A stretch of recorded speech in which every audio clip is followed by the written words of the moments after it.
Su charla es una de las charlas que buscábamos de aplicaciones del supercómputo en cuestiones ambientales. Y tenemos en pantalla al doctor Noel Carvajal. Él es actualmente trabaja en el Instituto Potosino de Investigación Científica y Tecnológica, IPICIT. Y un poquito de su trayectoria. El tema central de sus investigaciones es la hidrodinámica y la modelación numérica. Del 1997 al 2000 trabajó como investigador en el Instituto de Ciencias del Mar y Limnología, UNAM, donde efectuó estudios sobre transporte de sedimentos, procesos de contaminación en lagunas costeras y sobre teoría de mareas. Doctor Carvajal, le vamos a dar la palabra. Usted ya habíamos acordado la dinámica, él va a exponer, va a manejar sus diapositivas desde ahí. Cuando sea la sesión de preguntas, pues lo único que les vamos a pasar el micrófono es si se pueden acercar un poco a la cámara para que pueda ver quién le pregunta y así poder tener su participación. Adelante. Muy bien, muchas gracias, Carolina.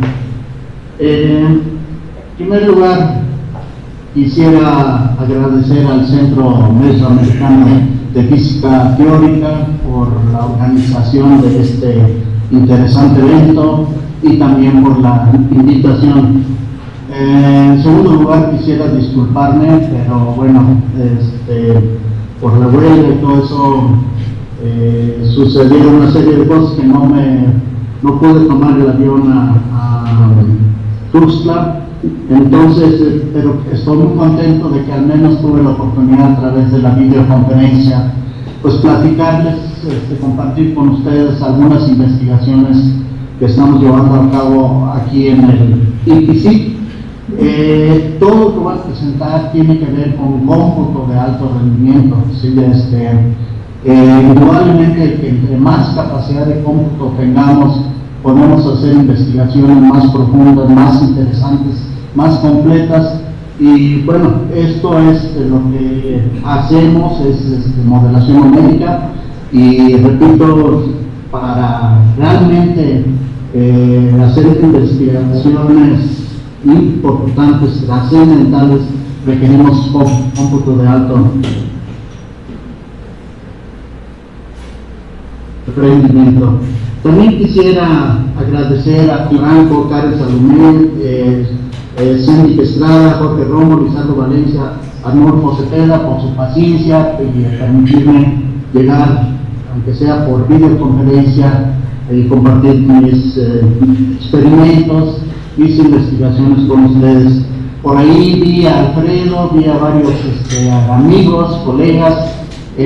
Todos pertenecemos a un grupo que iniciamos la red mexicana de supercómputo. Fuimos los creadores, los iniciadores de esta red temática, así. Y bueno, pues todo lo que tenemos en común, aunque tenemos diferentes líneas de investigación, tenemos en común el uso del supercómputo. Con esto pues voy a dar inicio a mi presentación.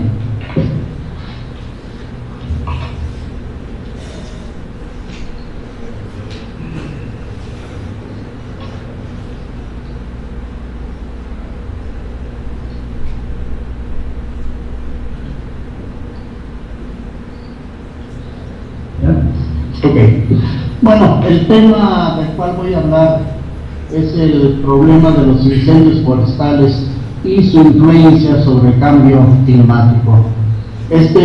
Como pueden ver en la imagen, todo lo que ven ahí son aerosoles, polvo, que anda dando la vuelta por el planeta, y todo esto lo estamos respirando a diario. Voy a tocar algunos temas relacionados con esto. El principal tema va a ser los incendios forestales. Cada año en el planeta hay cientos de miles de incendios forestales con miles y miles de kilómetros cuadrados de vegetación devastada por los incendios. En este tema hemos realizado investigaciones aquí en México. El clima quisiera hacer una breve explicación sobre el clima de la Tierra. El clima ha cambiado en muchas escalas de tiempo en respuesta a factores naturales. Aquí, y en diferentes escalas, aquí tenemos, por ejemplo, el fenómeno del niño y la niña. Básicamente consiste en que los vientos alisios, fluyendo de oriente hacia occidente, acumulan agua al norte de Australia, es agua caliente, y mientras estén fluyendo los vientos alisios, se mantiene esta zona de agua caliente en esa región. Por alguna razón que no se conoce aún, los vientos alisios se empiezan a bajar y desaparecen. Entonces esta masa de agua se empieza a propagar lentamente, tarda meses en llegar a las costas de Sudamérica. Sudamérica normalmente tiene en sus costas zona fría, como ven aquí en esta parte azul, y para llegar el agua caliente cambia completamente. Las especies marinas se van de ahí, ya no hay pesca, y este es en esencia el fenómeno del Niño. La masa de agua, esta caliente, se propaga lo que conocemos como onda de Kelvin, ¿sí? Y el Niño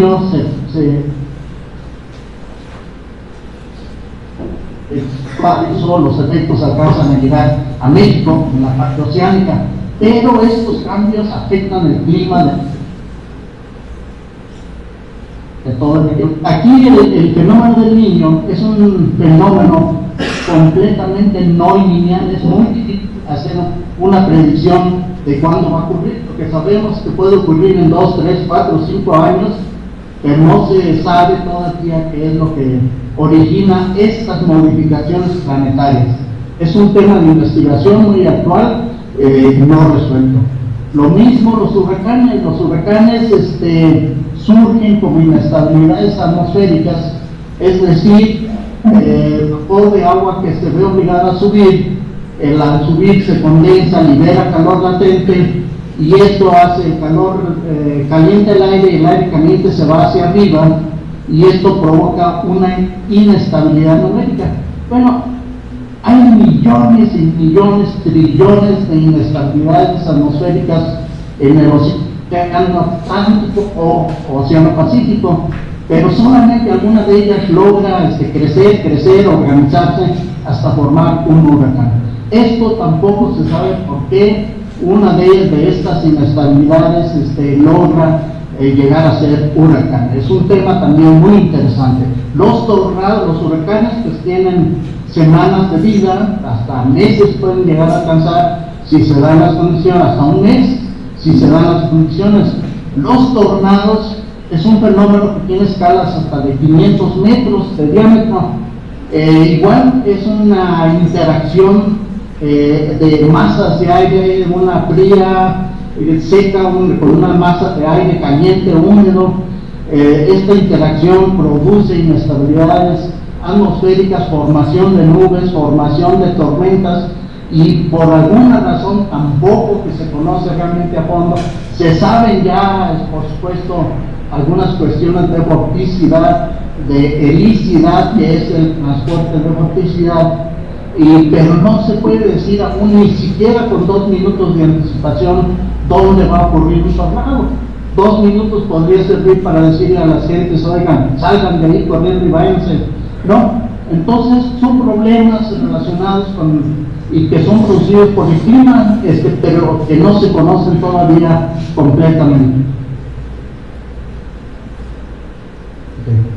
El clima está siendo detalle por toda una superposición de ondas, como son las ondas de Kelvin, ondas de Poincaré, ondas de Rossby, ondas atrapadas, ondas gravitacionales.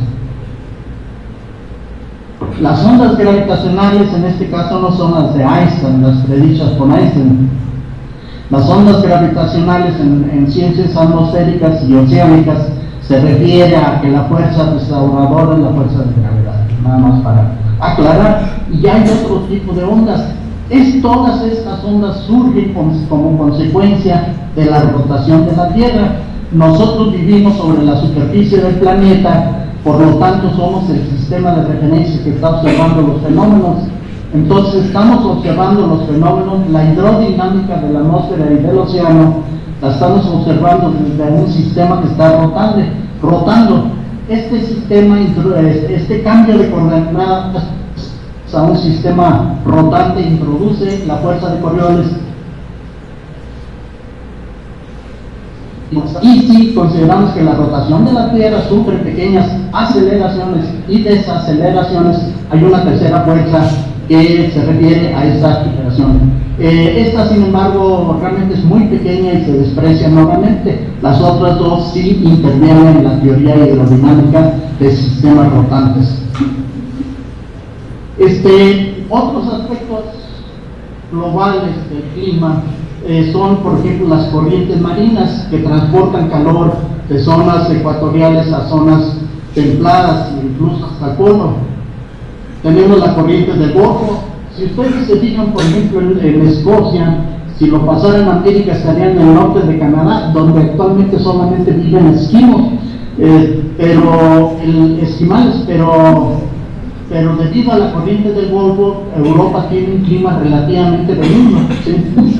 Igualmente sucede con la corriente de Kuroshio en Japón, que transporta calor hacia el norte, y así hay corrientes de California, corrientes de Humboldt, y todas estas corrientes están redistribuyendo todas las propiedades que van desde especies marinas pequeñas, salinidad, y sobre todo calor. Esto está regulando el clima a nivel planetario. Otra es las corrientes que van en el fondo del océano. En las zonas frías polares,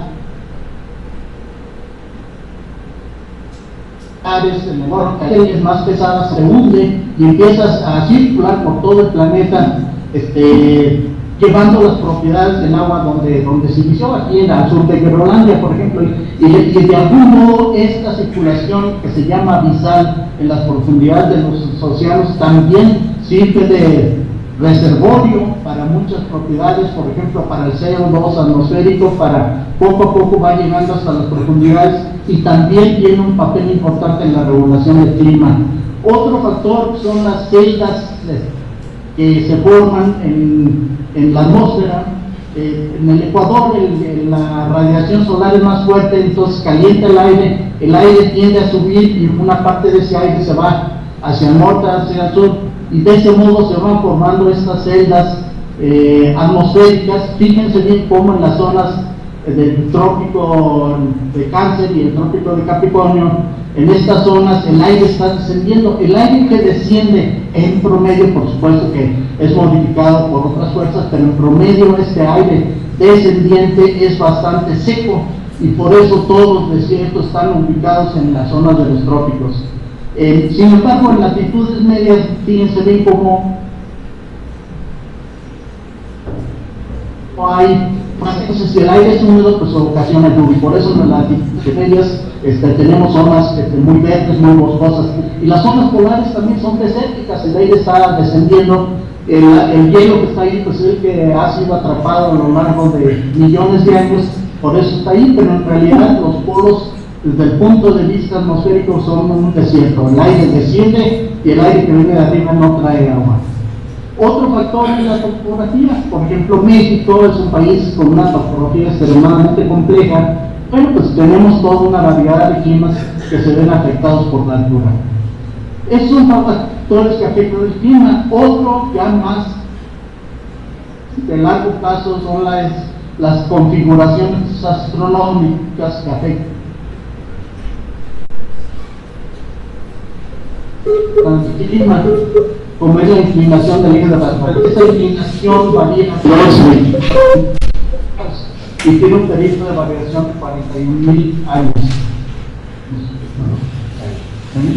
La excentricidad de la elipse que traza la Tierra alrededor del Sol tiene un periodo que está variando de 100.000 años, y el perihelio tiene un periodo, es decir, la distancia más corta del Sol a la Tierra, está cambiando. Por ejemplo, ahorita ocurre en diciembre, en una posición cercana al Sol. Bueno, pues esta posición va variando alrededor del Sol, de tal modo que en 10.000 años vamos a estar del otro lado, en la parte más larga, y en diciembre vamos a tener condiciones de verano. Estos son los grandes rasgos, los aspectos que cambian el clima de un planeta. Finalmente, otra vez es que la radiación solar se distribuye en forma desigual. En el Ecuador llega con mayor concentración, con mayor densidad de energía, y en los polos llega realmente inclinada y con poca densidad de energía. Esos son algunos factores del clima. Esto ha ocasionado que de manera natural tengamos, pues, por ejemplo, aquí en los últimos 150.000 años, tenemos zonas glaciales, ¿sí? Por ejemplo, aquí en esta zona, y en esta otra tenemos una época glacial hace aproximadamente 15.000 años, 10.000 años, y lo que está ahí entre estas dos épocas glaciales es lo que se llama la era interglacial. Y fíjense bien cómo aquí en la actualidad tenemos un pico bastante grande, que es demasiado rápido a lo que se conoce para otras épocas, y aquí ya surge pues la idea de que es debido a hombre, ¿sí? Y se supone, es una predicción de que habrá una nueva era glacial en el futuro. A manera resumida, los climas del planeta básicamente se usan esta letra, la A, B, 6 letras, C, D, E, y E y H. Los climas tipo A realmente se refieren a zonas cálidas del planeta, y la segunda letra es si tienen una época de sequía, por ejemplo en invierno, o tienen épocas de sequía cortas y climas sin estación seca, es donde siempre llueve. Los B se refieren a las zonas áridas, el tipo 6D se refieren a climas de las zonas templadas. Cuando ven ustedes clima con 6D, pues ya saben que se refiere a climas de las zonas templadas, y los climas E se refieren a climas en las zonas polares, ¿no? Y todas las letritas que ven ahí, pues nada más se refieren a si es winter en inglés o en alemán, que esta clasificación fue hecha por Köppen. Entonces, son las letras que quieren decir frío, caliente, lluvia o no lluvia, ¿sí? Esto básicamente es todo lo que les he dicho de manera natural, pero actualmente pues hay afectaciones del clima por la deforestación, como podemos ver en esta imagen, por las emisiones industriales, por el cambio de uso del suelo y por los cientos de miles de incendios forestales que ocurren en el planeta. Y de esto pues voy a concentrarme en lo de los incendios forestales. Las consecuencias del cambio climático más acelerado, porque esto es lo que ha hecho el hombre, acelerar el cambio climático. Pues lo que ha resultado es que la atmósfera pues está llena de contaminantes. En zonas donde no había tormentas, ahora hay tormentas cortas, severas, muchas tormentas severas, como esto, el derretimiento de las zonas polares. Son solamente ejemplos de un cambio climático que está ocurriendo de manera acelerada. Y tenemos aerosoles fluyendo por todo el planeta, humo y polvo.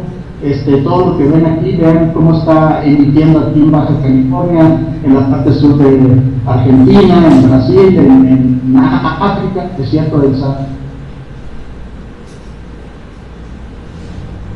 Toda la zona, todo que pueden ser por incendios forestales. Vamos a entrar ahora sí al tema de los incendios forestales, que es de lo que yo he estado trabajando con mis alumnos. Vean esta imagen, son incendios forestales en un año, ¿sí? Vean cómo están repartidos por todo el mundo. Entonces, este problema es un problema mundial, y pues se trata de investigar sus consecuencias, su distribución, su difusión, de lo que emiten estos incendios forestales. A través de la circulación atmosférica, un aerosol emitido en algún lugar, en un par de semanas ya está dando la vuelta por todo el mundo, ¿sí? Las corrientes atmosféricas pues son bastante intensas. Entonces no importa dónde haya sido la emisión de un incendio, de un volcán, de lo que sea, eso en un par de semanas ya está dando vuelta al planeta, ¿sí? Bueno, existen toda una serie de proyectos para tratar de investigar el aspecto planetario de contaminación atmosférica. Aquí están, ustedes pueden ver una lista de proyectos grandes, ambiciosos, pero no obstante estos proyectos globales es necesario tener una información detallada en nuestra zona donde vivimos. En México es necesario hacer estudios realmente sobre particularmente por incendios forestales. Y aquí, pues, por supuesto que se requiere cómputo de alto rendimiento. Esta es una imagen de la distribución de incendios entre 1999 y 2005. Vean cómo prácticamente todo México está cubierto por incendios forestales.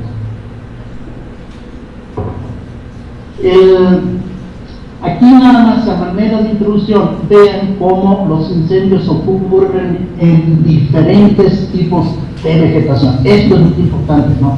Porque cada vegetación tiene por hectárea o por kilómetro cuadrado una cierta cantidad de biomasa, que es a final de cuentas la que se quema.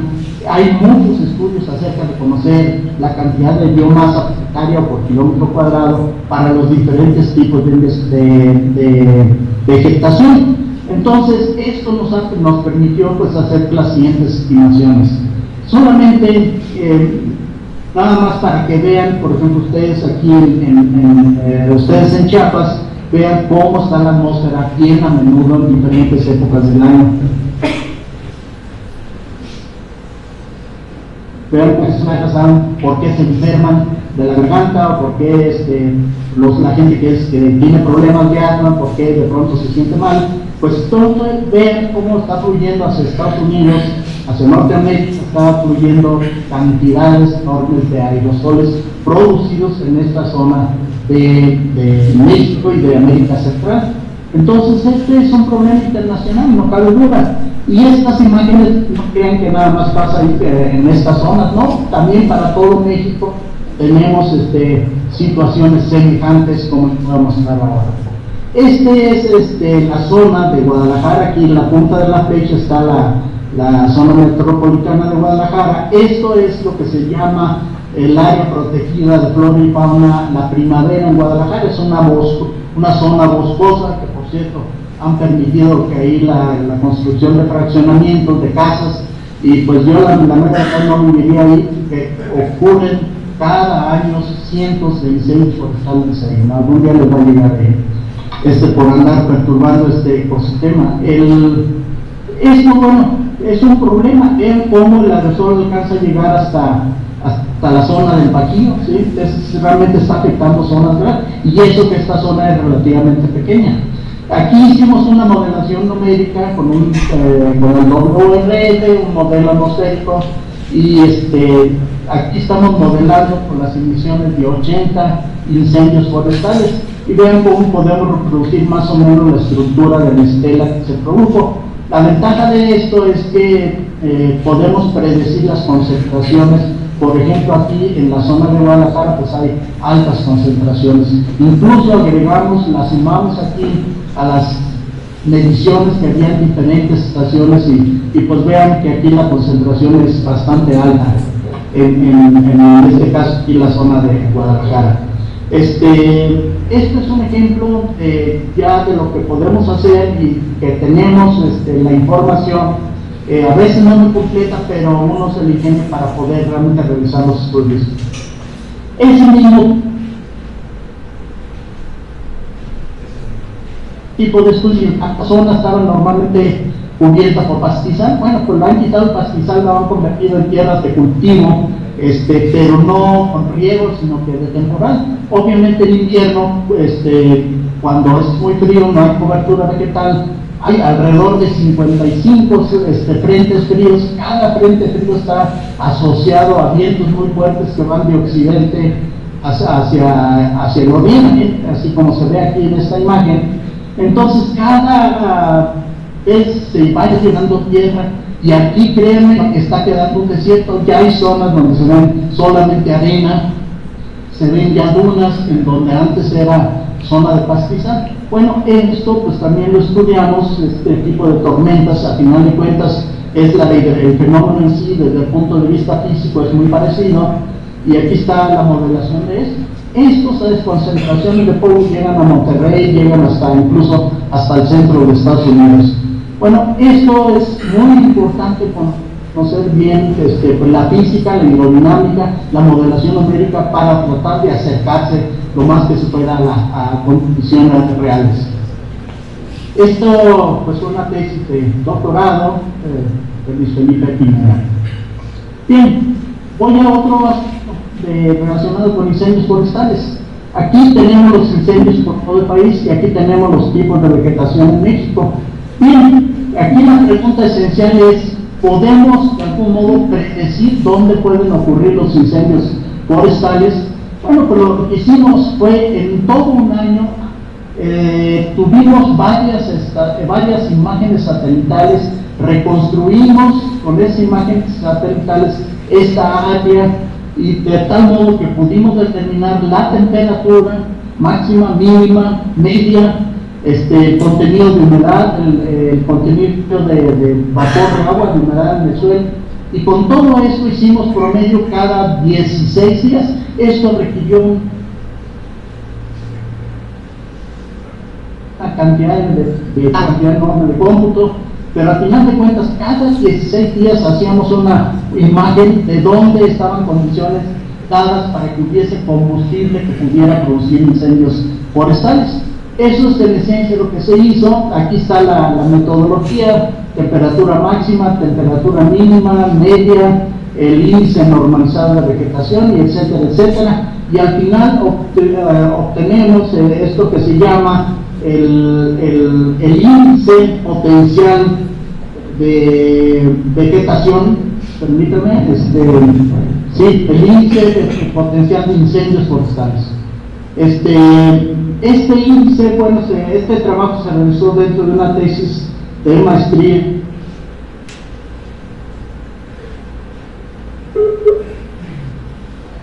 por María de Los Ángeles Martínez. Estaba relativamente seca, donde no había llovido. Esto es en 16 días. Estos son un periodo de marzo, de abril, mayo, y vean cómo va variando. Esto se debe a que hubo humedad, hubo frentes húmedos que venían del Océano Pacífico. Los frentes húmedos, aunque no lluevan, tomos en la madrugada, el rocío todo va mojando la vegetación y bueno, de algún modo introduce humedad. Bueno, esto es los puntos azules son puntos de ocurrencias y tuvimos un 60% de certeza. Esto obviamente no consideramos el tipo de vegetación, si es cultivo, si es pastizal, si es matorral, si es selva, si es bosque templado, etcétera. Y creemos que aquí hay mucho trabajo por realizar y poder efectuar realmente predicciones en donde hay combustible para la vivencia de incendios forestales. Otro aspecto que creo que hemos encontrado que debemos introducir es el aspecto social, es decir, poner la cercanía de pueblos, de ciudades, donde la gente tiene tierras de cultivo. Pero esto ya nos permitió, repito, hacer una predicción sobre cómo tratar de tener una certeza de dónde van a ocurrir los incendios forestales. Bien, bueno, con esta misma idea, tenemos aquí las vegetaciones de México, es el inventario nacional del INEGI 2005. Bueno, pues lo que hicimos fue lo siguiente. La CONAFOR documenta alrededor hasta 8,000, es la línea continua, en cada año es el número de incendios documentados por la CONAFOR. Aquí, por ejemplo, hubo muy pocos, alrededor de 4,000 documentados en el 2006. Probablemente este comportamiento tenga que ver con el presupuesto que tienen. La información que ellos recopilan es solamente las áreas afectadas. No dicen dónde ocurrió el incendio, ni ya les hemos escrito que deben de tener, hacer el polígono con un GPS y indicar la posición de donde ocurrió el incendio. Lo único que tienen, repito, es el número de incendios y el área afectada, no dan información acerca de la posición. Bueno, el número de, aquí lo que tenemos es el área afectada que ellos indican y calculamos el área total por año que se afectó debido solamente en estos incendios documentados, dividiendo el área afectada entre el número total de fuegos o de incendios forestales. Podemos calcular un área promedio anual afectada por incendios forestales. Es algo como un criterio para hacer siguiente. Y veíamos el tipo de vegetación, ¿sí? Y utilizando el área promedio para cada año, y considerando la biomasa que hay en un punto donde cayó un incendio, podemos calcular la cantidad de biomasa quemada para un incendio dado, y se sabe que como es biomasa, como es masa orgánica, se sabe qué porcentaje de masa en un incendio se produce, de esa masa, qué cantidad de CO2 se produce. Esa es la idea, y aquí es lo que tenemos. Entre 1999 y el 2010, esto dividimos estas de 20 kilómetros por 20 kilómetros, contamos el número de incendios que había allí, vimos el tipo de vegetación o vegetaciones que había allí, veíamos la posición del incendio y sumamos la cantidad de biomasa quemada y también la cantidad de esta biomasa, la cantidad que se convirtió en CO2. Y nos da estas distribuciones. Vean cómo la península de Yucatán siempre aparece muy alto, ¿sí? En todos los años. Hay años en que hay muchos incendios, como aquí el 2003, y otros muy pocos, como es el 2004. Esto depende si es un año lluvioso o no. De este modo, tenemos ya una imagen de dónde se producen los incendios, dónde es más crítico este problema de los incendios forestales. Entonces tomamos de cada celda la máxima emisión de CO2 que ocurrió en todo este periodo del 99 al 2010, sumamos el total y localizamos la cantidad máxima y dividimos todas las celdas entre esta cantidad máxima, de tal modo que teníamos un índice de riesgo por CO2 emitido por incendios forestales que variaba entre 0 y 1, y localizamos que la zona de máximo está aquí, en esta zona de Yucatán, y vean en esta imagen satelital cómo coincide perfectamente con esta imagen. Se ve la cantidad de incendios que hay y la cantidad de humo, de CO2 que están, en este caso aerosol, pero ahí va el CO2 también. Esos son el tipo de partículas típicas que se producen en los incendios forestales. Aquí el problema de las partículas es que hay unas que son muy angulosas, que si uno las respira ya no salen, y con 20 años ya va a haber problemas pulmonares. Es uno de los principales aspectos del problema de los incendios forestales. Entonces ya tenemos un índice de riesgo, y aquí tenemos un índice por el número, por la frecuencia de incendios forestales, coincide también, es en la misma zona, como pudieron ver en la imagen anterior, cómo afectaba, cómo está cada año. De hecho, cada año se fija así en esa zona de México. Bueno, la cantidad total de emisiones de CO2 a la atmósfera de 99 al 2010 fue de 112 teragramos de CO2.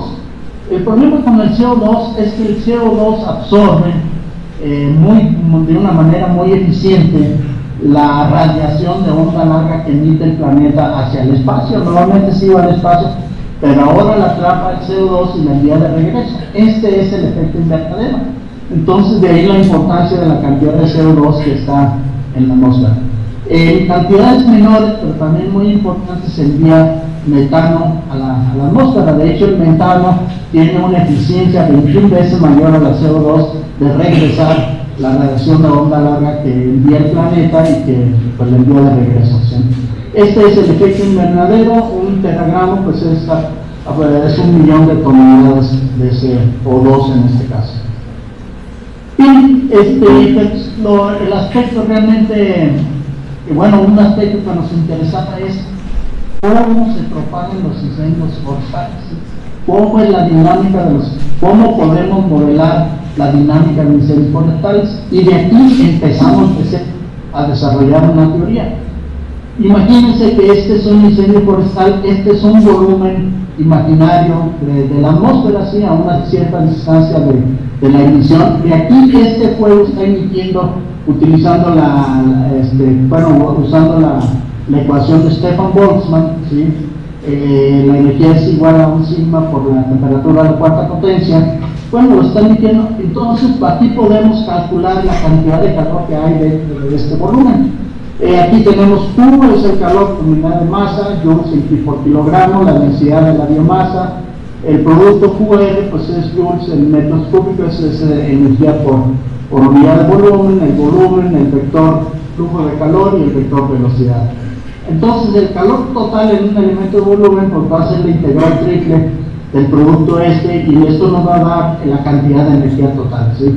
Si queremos saber el cambio de la energía en el tiempo, pues hay que derivarles UT minúscula, hay que derivarlo y tenemos esta expresión. Pero nosotros sabemos que lo que hay adentro, el cambio, lo podemos cuantificar de esta manera aquí, pero también lo podemos cuantificar por los flujos de calor en la superficie que rodea el volumen.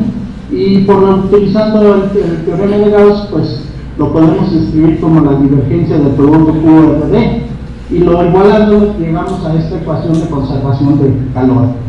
Bueno, si nosotros la desarrollamos, los productos y los separamos en componentes, tenemos aquí los primeros elementos de estos es la divergencia de calor, los segundos es la advección de calor y el tercero es la difusión de calor. Estos tres elementos pues producen el cambio de calor en un elemento de volumen. Si queremos calcularlo numéricamente, pues lo aproximamos numéricamente y las velocidades U y V, W que aparecen aquí, las podemos obtener de un modelo atmosférico.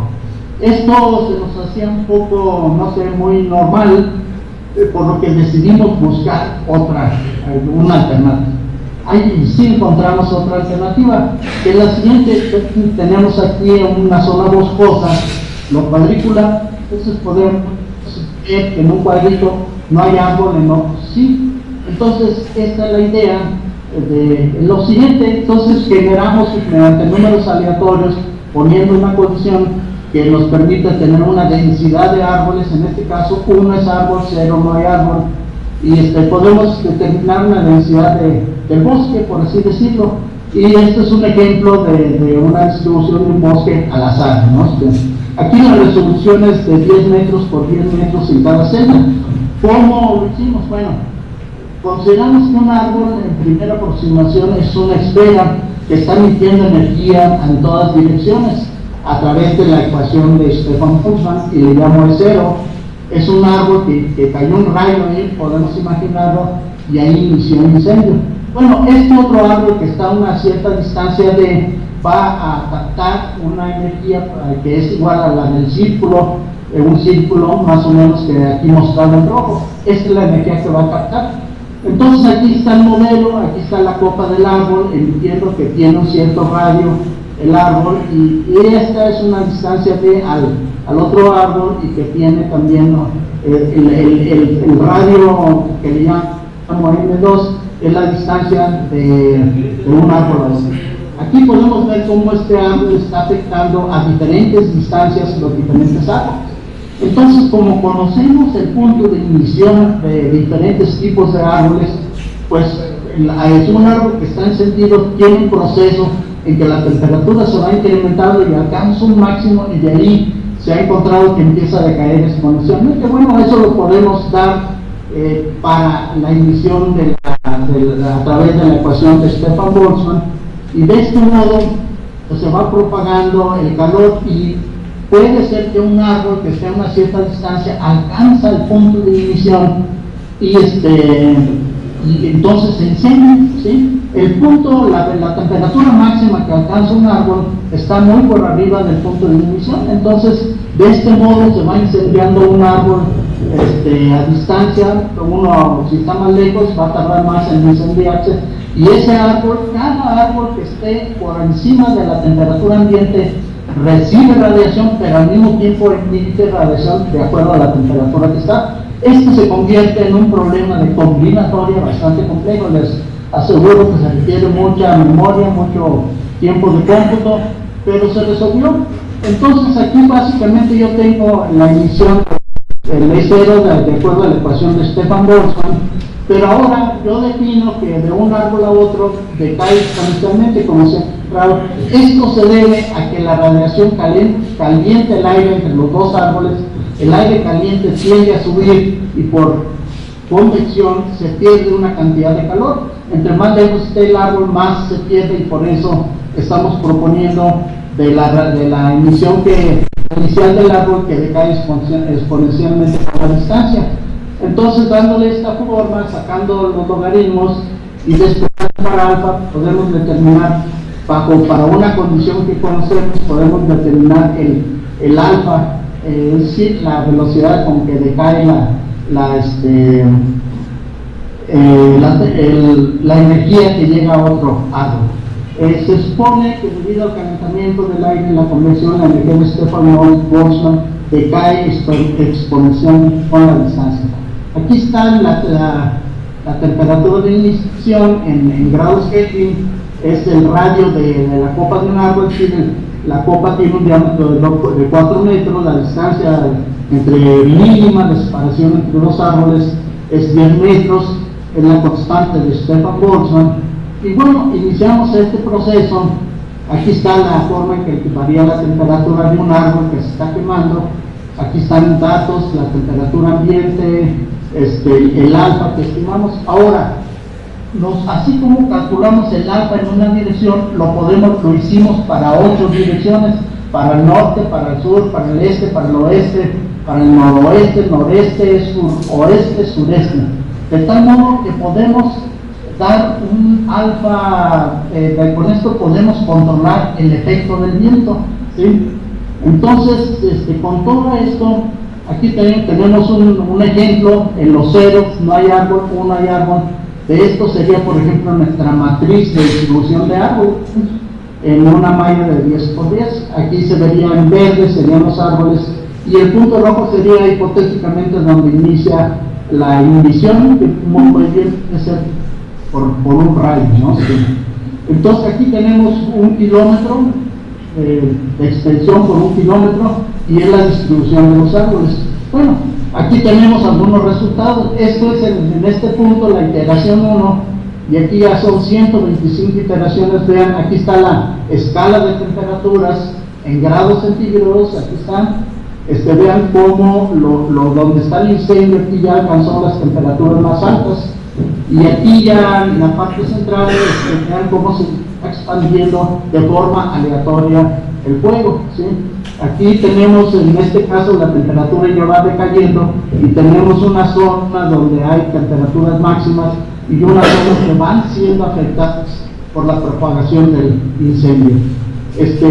Aquí está en detalle cómo el efecto aleatorio pues puede dejar árboles que hasta muy tarde se incendian, ¿sí? Como es aquí en estos, pero podemos reproducir, bueno, la propagación de un incendio, en este caso sin la influencia de algún viento. En este caso es un viento hacia el este.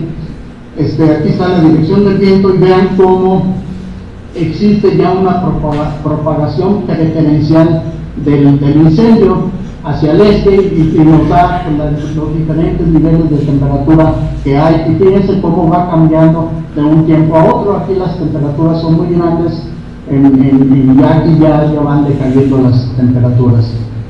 Otro ejemplo es un viento hacia el sur-oeste, y vean cómo la intensidad del viento es modelado con el coeficiente de decaimiento, y vean cómo se tienden a formar filamentos, es decir, donde pues de manera aleatoria pues va siendo propagado el incendio.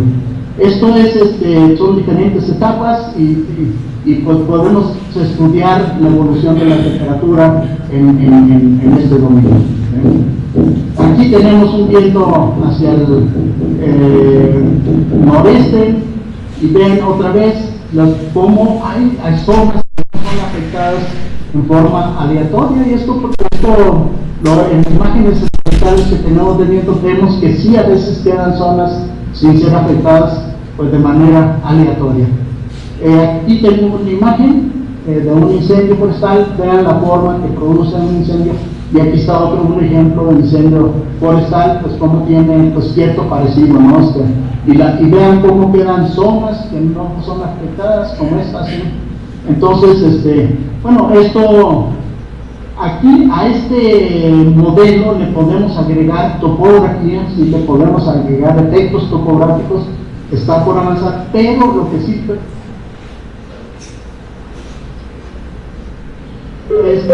lo hemos medido con datos que han sido en la y estos datos entran muy bien con la velocidad de propagación del incendio, incluso con el viento. Bien, esto pues da una idea del trabajo que estamos realizando. Repito, que a veces lo hacemos lento porque pues la computadora que viene del IPCC se dañó y ahora pues tenemos que hacerlo en pedazos, ¿no? Realmente pero ya se compró una nueva computadora. Esperemos que dentro de poco ya podamos volver a hacer incendios pues a escalas más grandes, con mayor resolución, con mayores componentes que puedan afectar la propagación de los incendios. Pero este modelo, de algún modo que yo le llamaría sería un modelo de tipo Monte Carlo para la propagación de incendios, pues no lo hay en la literatura, es nuevo y es hecho en México. Quisiera finalizar con esta animación de la NASA para que vean cómo está el planeta, vean cómo hay emisiones aquí en México de polvo o de incendios. Los blanquiscos son incendios, y bueno, esto le va dando la vuelta al planeta, y realmente pues es un problema muy serio, muy actual, y en México estamos empezando a hacer nuestra tarea en alta resolución, en aspecto relacionado con incendios forestales, con tormentas de polvo que se forman en el norte de México, con el problema de deforestación, con el problema de cambio de uso del suelo. Y en esto utilizamos herramientas matemáticas realmente difíciles. También hago trabajos teóricos, o sea, me gusta la teoría, y pues algún día ojalá pudiera hacer una estancia ahí con ustedes. Con esto termino mi presentación. Esta es una imagen de Real de 14 aquí en San Luis. Muchas gracias, y preguntas, por favor.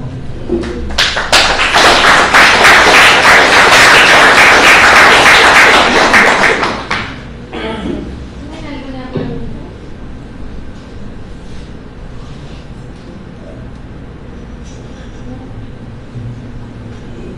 Doctor, quisiéramos saber si el código que ustedes desarrollan es el código que acaba de mencionar, que es hecho en México, de esas simulaciones, ¿es código libre o es un producto que tiene restricciones?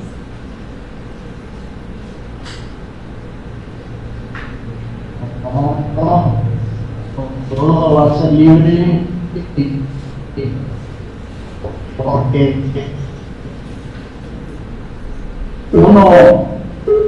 probablemente la comunidad científica lo perfecciona.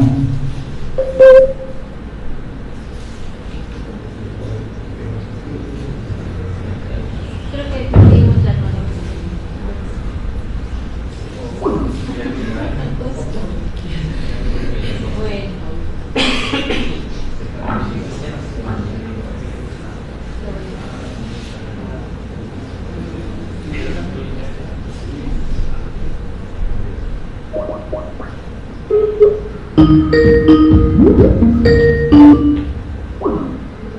Ya se fue.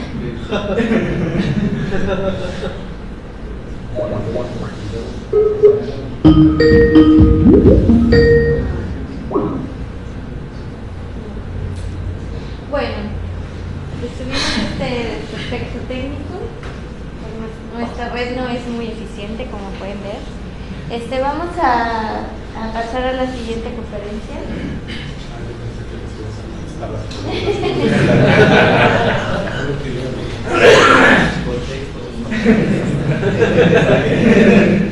Por favor, pueden mandar sus preguntas.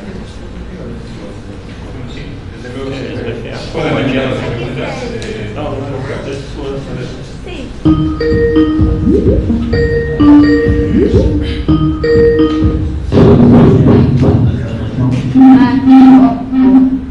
Lo habíamos perdido, pero... No, ¿se escuchó mi respuesta? No la alcanzamos a escuchar. Ok,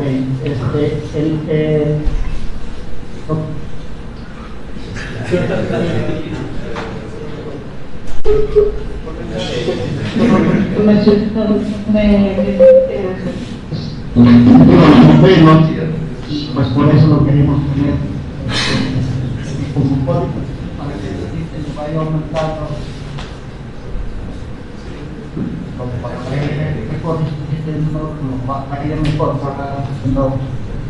y pues tengamos el mismo modelo de televisión.